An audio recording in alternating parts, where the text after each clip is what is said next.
चलिए इसी दुविधा का हल तलाशने की कोशिश करते हैं और आज की हमारे इस तमाम प्रश्नों के उत्तर जो है देने के लिए हमारे साथ मौजूद हैं जाने माने प्रॉपर्टी एक्सपर्ट प्रशांत ठाकुर जी, जो कि regional director and head research है एनरॉक के। प्रशांत सर, बहुत बहुत स्वागत आपका आज की इस चर्चा में शामिल होने के लिए सर। नमस्कार। नमस्कार सर। सबसे पहला सवाल यही होगा सर कि बहुत लोगों के मन में ये दुविधा है, ये चिंताएं चल रही हैं। अभी आपने अनिल की चिंताओं को देखा, क्या घर खरीदने का या फिर अपग्रेड करने का वाकई में ये सही समय है सर?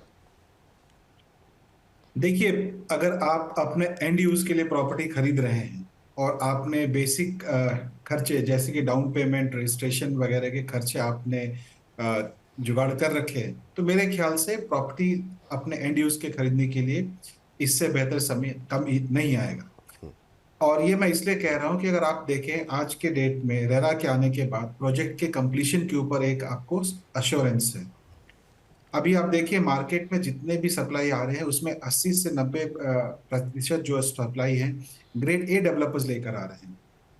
हालांकि प्राइसेस थोड़े भाग गए हैं ऊपर, लेकिन मेरे ख्याल से अगर आपने अपने फाइनेंसेस को सही रखा है और आपने डाउन पेमेंट वगैरह के लिए अपोर्शन कर रखे हैं फंड, तो एंड यूज के लिए आपके पास अभी ये समय काफी अच्छा है। जी सर, अगला प्रश्न आपसे ये होगा कि अभी जो है अफोर्डेबल हाउसेस के जो नए प्रोजेक्ट्स हैं उनकी क्या स्थिति आप देख रहे हैं? और लगातार जो हमारे पास रिपोर्ट्स आ रही हैं उनमें बहुत सारी रिपोर्ट्स आप भी पब्लिश कर रहे हैं। लग्जरी प्रोजेक्ट्स की ओर ज़्यादा ध्यान अब बिल्डर क्यों दे रहे हैं?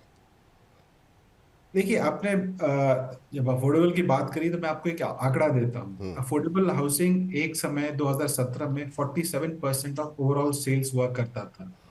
आज के दिन में वो गिरकर करीब 18% नीचे आ चुका है। तो इससे साफ दर्शाता है कि अफोर्डेबल में भारी गिरावट आई है। इसके दो तीन कारण।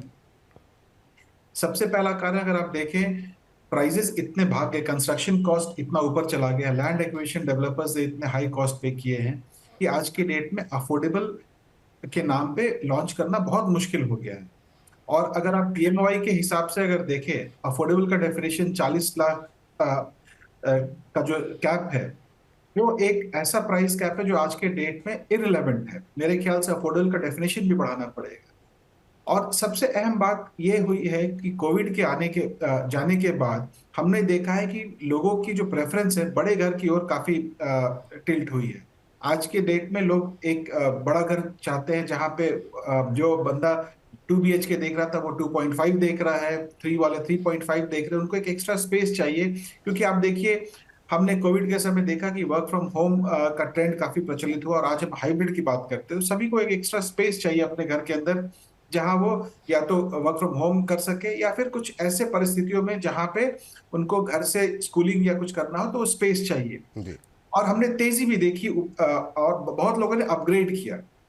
तो मेरे ख्याल से वो एक समय आया जहां पे डेवलपर्स ने भी मार्केट ट्रेंड को इनकैश करने के लिए बड़े घर लॉन्च करने शुरू किए, जिसके वजह से अफोर्डेबल कहीं पीछे छूटता चला गया। लेकिन अगर हम भारत के हाउसिंग नीड को देखें, अभी भी बहुत बड़ा तबका है जो अफोर्डेबल और बजट सेगमेंट में आता है, और मुझे लगता है कि हमें अफोर्डेबल को रिवाइव करने के लिए फिर से बहुत ही कंस्ट्रक्टिव तरीके से सोचना पड़ेगा।